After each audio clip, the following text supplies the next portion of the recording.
আমাদেরকে সবচেয়ে ভালোবাসেন আমাদের রব আল্লাহ। সত্যিকারের ভালোবাসার ডেফিনেশনটা হচ্ছে যে আপনি নিঃস্বার্থভাবে কাউকে ভালোবাসেন। আমাদের আশপাশে যারা আছে, যারা হালাল, ইভেন হালাল, আমার মা, আমার বোন, আমার বাবা, আমার স্ত্রী, আমার ছেলে, আমার মেয়ে, এদেরও যদি কখনো স্বার্থে আঘাত পড়ে, দেখবেন সেও আপনার পাশ থেকে সরে যাচ্ছে। এমন হয়নি কখনো? আপনার বন্ধু, আপনার ব্যবসার পার্টনার, আপনার বস, আপনার কলিগ, ওদের স্বার্থে আঘাত হলে ওরাও সরে যাচ্ছে পাশ থেকে, জিগরি দোষ সরে গেল পাশ থেকে, হয় না এমন? ভালোবাসা দুই প্রকার, বলেন কয় প্রকার? আমার সাথে বলেন, এখানে শেষ করে দিব 10টা মিনিট। ভালোবাসা কয় প্রকার? একটা হচ্ছে নিঃস্বার্থ ভালোবাসা। কি স্বার্থ? কোনো স্বার্থ নাই, নিঃস্বার্থভাবে ভালোবাসা। একটা হচ্ছে কোনো না কোনো স্বার্থ জড়িত আছে এমন ভালোবাসা। আপনার স্ত্রীর চাহিদাও যদি আপনি পূরণ করতে ব্যর্থ হন, দেখবেন স্ত্রীর সাথে আপনার গন্ডগোল লেগে যাচ্ছে, যদিও সে হালাল বৈধ, তাই না? এমন হয় না অনেক সময়? আমি তো অনেকদিন বলেছি, অনেকদিন আগেও বলেছি, 5 বছর 6 বছর আগে, যে মানুষ আসলেই মানুষের অবস্থানকে মূল্যায়ন করে, ভিতর থেকে মানুষকে শুধু মূল্যায়ন করে আল্লাহ রাব্বুল আলামিন। না হলে কি হতো? এই যে এত অন্যায় আমরা করেছি, আল্লাহ পাক কি আমাদেরকে ছেড়ে দিয়েছেন, ফেলে দিয়েছেন, গজবে ধ্বংস করে দিয়েছেন? এই যে আল্লাহ পাক যে আমাদেরকে মহব্বত করেন, ভালোবাসেন, তার প্রমাণ এগুলো।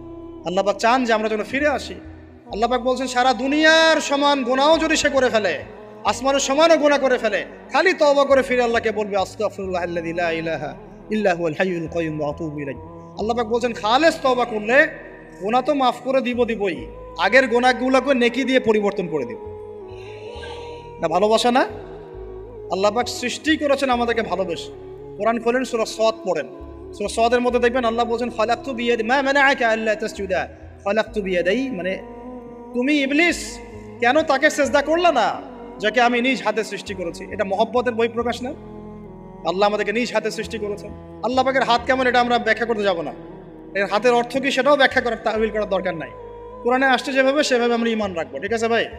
এখানে আবার অনেকে অনেক তালগোল পাকায় ফেলে এবং বিভ্রান্ত হয়ে যায়, এদিকে যাওয়ার দরকার নাই। এখানে বোঝানো হচ্ছে আল্লাহ রাব্বুল আলামিন আমাদেরকে মহব্বত করে সৃষ্টি করেছে। এই পুরো সৃষ্টি জগৎটাই তো আল্লাহর মহব্বতের বহিঃপ্রকাশ। সবকিছু এত নিপুণভাবে চলতেছে, এটা মহব্বতের বহিঃপ্রকাশ না? আমি আপনাদেরকে নিয়ে যদি কোনোদিন কক্সবাজারের সৈকতে তারা দেখাতে পারতাম, তাহলে আমি বুঝাইতে পারতাম আপনাদেরকে যে এই মহাবিশ্বটা ঠিকই আছে কীভাবে। তারার মধ্যে একটা গাণিতিক ক্যালকুলেশন আছে যেটা সবাই জানে না, যারা একটু অ্যাস্ট্রোনমি নিয়ে পড়াশোনা করেছে তারা জানে।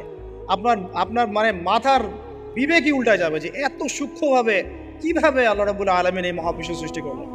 এক চুল এদিক ওদিক হলে পুরো বিশ্ব কায়নাত ধ্বংস হয়ে যায়। এটা কি আল্লাহ পাকের মহব্বতের পরিপ্রকাশ না? আল্লাহ পাক তো বরং বলেছেন পুরো সৃষ্টি পরিবারটাই আল্লাহর আহাল, আল্লাহর পরিবারের অন্তর্ভুক্ত, সুবহানাল্লাহ। এমনকি আল্লাহ পাক আমাদেরকে বলেছেন, তোমরা জমিনবাসীর সবার উপর রহম করো, ইরহামু মান ফিল আরদ ইয়ারহামুকুম মান ফিস সামা, তোমরা সবার উপর রহম করো, দয়া করো। দয়া রহম এটা তো মহব্বতের একটা অংশ।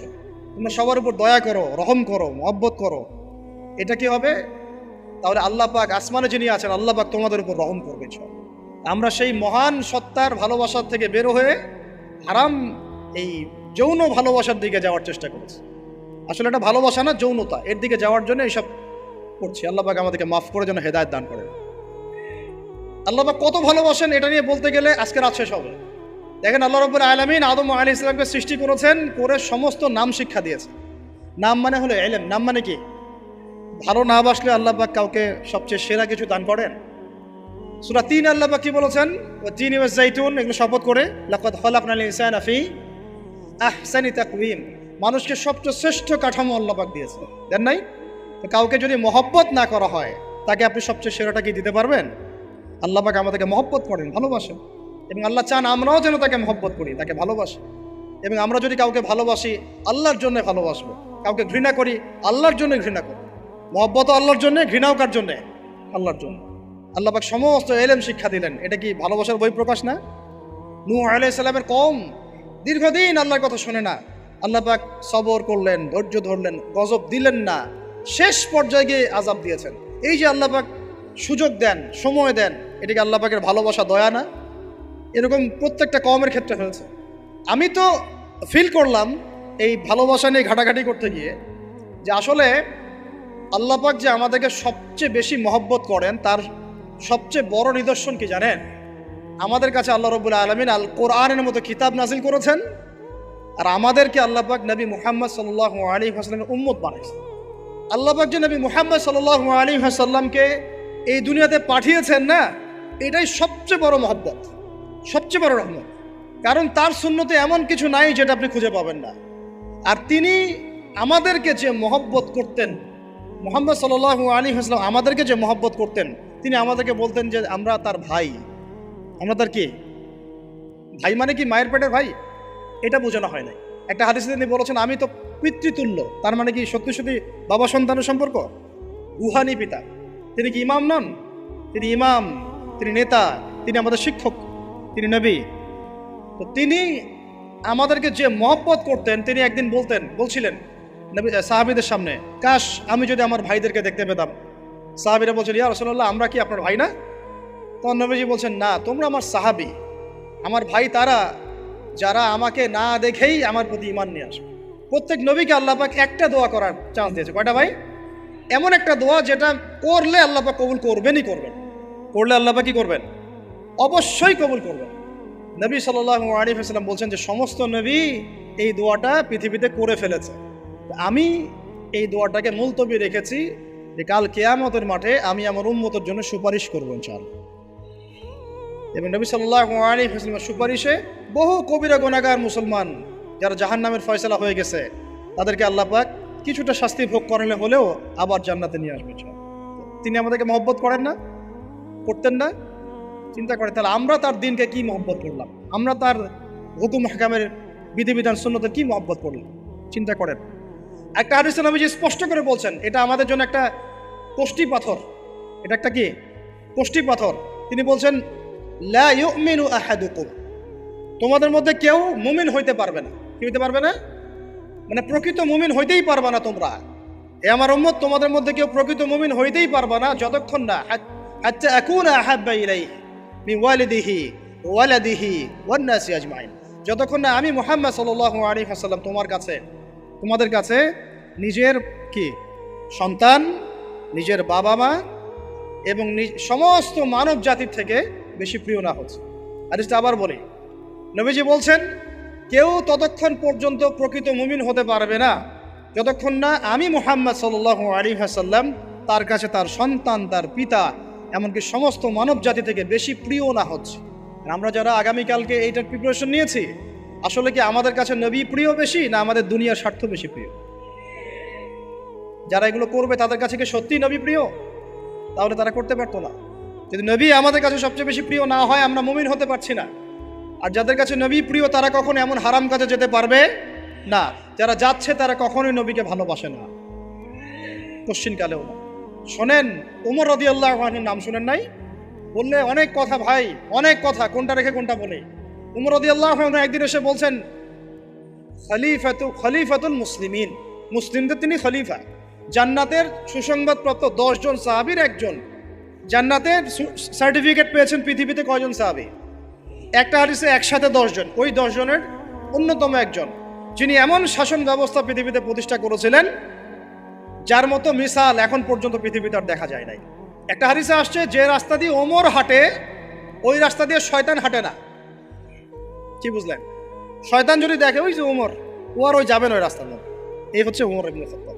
আমার পরে কোনো নবী নাই। নবীজি বলছেন আমার পরে কোনো নবী নাই, লা নবিয়্যা বা'দি, আমার পরে কোনো নবী নাই। যদি হতো তাহলে ওমর হতো, যদি হতো তাহলে ওমর হতো। অন্য একটা হাদিসে আসছে আমার পরে কোনো নবী নাই, তবে তুমি আমার, এটা অন্য সাহাবী সম্পর্কে, আলী ইবনে আবি তালিব সম্পর্কে, তুমি আমার জীবনে তেমন মূসার জীবনে হারুন ছিল যেমন। এটা হচ্ছে আলী ইবনে আবি তালিব। এখানে কথা হচ্ছে ওমর রাদিয়াল্লাহু আনহুর মতো মানুষ নবীর কাছে এসে বলছেন সাল্লাল্লাহু আলাইহি ওয়াসাল্লাম, ইয়া রাসূলুল্লাহ ওয়াল্লাহি লা উহিব্বুক, আল্লাহর কসম করে বলছি আমি আপনাকে অনেক মহব্বত করি, ইল্লা মিন নাফসি, আমার নফসের চেয়ে বেশি না। মানে আমি আমার জানের চাইতে আপনাকে বেশি মহব্বত করি না। কথা কি বুঝতে পারতেন কি? মানে আমি আপনাকে অনেক মহব্বত করি ইয়া রাসূলুল্লাহ, সব কিছু থেকে বেশি মহব্বত করি, কিন্তু আমার নিজের জানের চেয়ে বেশি না। নবী সাল্লাল্লাহু আলাইহি ওয়াসাল্লাম বলেন লা ইয়া ওমর, এখনো মুমিন হওনি ওমর। কাকে বলছেন? কাকে বলছেন? জান্নাতের সার্টিফিকেট প্রাপ্ত একজন মানুষকে। লা ইয়া ওমর, এখনো হওনি। তখন নবী সাল্লাল্লাহু আলাইহি ওয়াসাল্লামকে তিনি একটু পরে আবার বলছেন, ইয়া রাসূলুল্লাহ ওয়াল্লাহি আলান, এখন লা হাব্বা ইলাইয়া মিন কুল্লি শাই হাত্তা মিন নাফসি, এখন থেকে আপনি আমার কাছে সবচেয়ে বেশি প্রিয় সব কিছু থেকে, এমনকি আমার নফসের থেকেও বেশি প্রিয়। তখন নবীজি বলছেন আলান ইয়া ওমর, এখন ওমর, এখন তুমি মুমিন হলে। তাহলে যারা আমরা নবীর সুন্নতের খেলাফ এইসব অপসংস্কৃতি, নোংরামি, জেনা, ব্যভিচার, কনসার্ট, নাটক, সিনেমা, পরকিয়া, এইসব তথাকথিত ভালোবাসা দিবস, এই জেনা দিবসগুলো পালন করছি, আমরা কি আসলেই নবীকে ভালোবাসি? আমরা কি সত্যি আল্লাহকে ভালোবাসি? আল্লাহ পাক আমাদেরকে বোঝার তৌফিক দান করেন, জাহিলিয়াত থেকে ফিরে আসার তৌফিক দান করেন। এরকম প্রচুর ঘটনা। ভালোবাসা তো এগুলোর নাম। ভালোবাসা কাকে বলে জানেন? সাহাবীরা বাসায় যেতেন, আবার দৌড় দিয়ে আসতেন নবী সাল্লাল্লাহু আলাইহি ওয়াসাল্লামের চেহারাটা একটু দেখার জন্য। এটা নাম ভালোবাসা। আপনারা যদি উমরা করতে যান, হজ করতে যান, দেখবেন বারবার আপনার নবীর রওজায় গিয়ে সালাম দিতে মন চাইবে, যে আরেকবার দেখা করে আসি, আরেকটু দেখা করে আসি, আরেকবার সালাম দিয়ে আসি। ভালোবাসা, কোনো স্বার্থ আছে এখানে? নবী সাল্লাল্লাহু আলাইহি ওয়াসাল্লাম কি আমাদের কাছে কোনো স্বার্থ দাবি করেছেন? আল্লাহ করেছেন। এগুলো ভালোবাসা। এই ভালোবাসা হলো প্রকৃত ভালোবাসা। আর এগুলো যেটা চলছে এটা হচ্ছে যৌনতা। এগুলো কি চলছে? যৌনতা। ভালোবাসার নাম দিয়েছে এখন যৌনতা। এগুলো ভালোবাসা না, এগুলো পাশবিকতা, প্রবৃত্তির দাসত্ব। প্রবৃত্তি মানে মন যা চায় তাই করতে চাচ্ছে। আপনার মন চাইছে একটা মেয়ের সাথে রাত কাটাবেন, এটাকে আপনি ভালোবাসা নাম দিলেন, কিন্তু এটা হচ্ছে ভালোবাসা না, এটা কি প্রবৃত্তি, পশুত্ব, দাসত্ব, পশুত্বের দাসত্ব করছে। আল্লাহ পাক আমাদেরকে কথাগুলো বোঝার তৌফিক দান করুন। এরকম সাহাবীরা কত ত্যাগ করেছেন। তালহা রাদিয়াল্লাহু আনহুর নাম শুনেন না অনেকেই। নবী সাল্লাল্লাহু আলাইহি ওয়াসাল্লাম উহুদ যুদ্ধের দিন সংকটময় একটা অবস্থায় ছিলেন। তালহা রাদিয়াল্লাহু আনহু একা নবী সাল্লাল্লাহু আলাইহি ওয়াসাল্লামকে ঢাল হিসেবে পিঠ পেতে দিয়ে আসেন, উনার দিকে কোনো তীর যেন আসতে না পারে। শেষে দেখা গেল তার গায়ের মধ্যে 40 থেকে 50টা তরোয়ারের আঘাত আছে, তীরের খোঁচা আছে, বর্ষার খোঁচা আছে। এই অবস্থায় তিনি নবীকে কাঁধের মধ্যে নিয়ে উহুদ পাহাড়ে উঠেছেন নবীকে সেভ করার জন্য। ভালোবাসা। এটা কি? কোন স্বার্থে? কিসের স্বার্থে? দুনিয়ার স্বার্থে? জান্নাতের স্বার্থে। একজন সাহাবী বাড়ি নির্মাণ করেছেন, তো নবী সাল্লাল্লাহু আলাইহি ওয়াসাল্লাম দেখে একটু খালি মানে হয় না, তুমি কে, কার বাড়ি এটা? বললেন আচ্ছা অমুক সাহাবীর বাড়ি। নবীজি একটু ভ্রু কুঞ্চিত করলেন, পছন্দ করলেন, কিছু মুখে বলেন নাই, মুখে কিছু বলেন নাই, খালি একটু অসন্তুষ্ট হয়েছেন, এক্সপ্রেশন দেখতে বোঝা যাচ্ছে।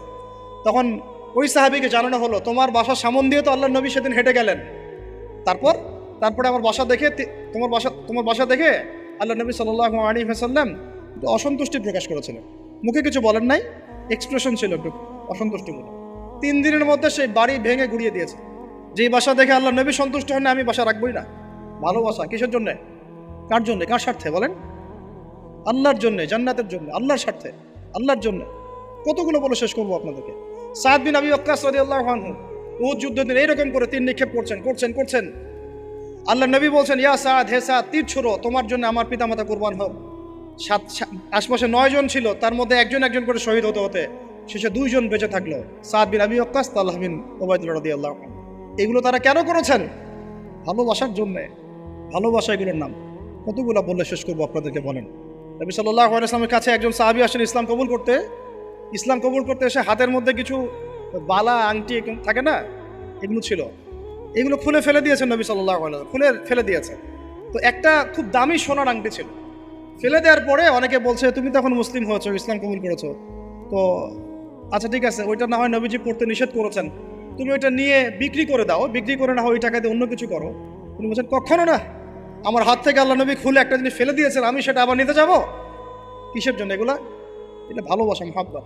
আল্লাহ পাক এটাই কোরআনে বলছেন, হে নবী আপনি বলে দিন, ইন কুনতুম তুহিব্বুন আল্লাহ, তোমরা যদি আল্লাহকে মহব্বত করেই থাকো, আল্লাহকে সত্যিকার অর্থে ভালোবেসেই থাকো, ভালোবাসার দাবি করেই থাকো, ফাত্তাবিউনি, তাহলে নবীর আনুগত্য করো, ইউহিব্বুকুমুল্লাহ, তখন আল্লাহ তোমাদেরকে ভালোবাসবে, ওয়া ইয়াগফির লাকুম যুনুবাকুম, তোমাদের সব গুনাহ আল্লাহ মাফ করে দিবেন, আল্লাহু গফুরুর রহিম। এই হলো ভালোবাসা। ভালোবাসা মানে কি?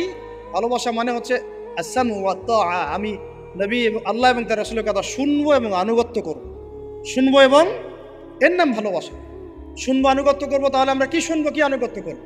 আমাদেরকে প্রথমে কোরআন পড়তে হবে, কোরআনের অনুবাদ জানতে হবে, কোরআন অনুযায়ী জীবন করতে হবে, 5 ওয়াক্ত নামাজ পড়বো ইনশাল্লাহ, হালাল খাবো, যাকাত দিব, রমজানের সওম রাখবো, নবীর সুন্নাহ অনুযায়ী জীবনযাপন করব, এবং সুন্নাহ বিরোধী, কোরআন বিরোধী, ইসলাম বিরোধী কোনো কাজে আমি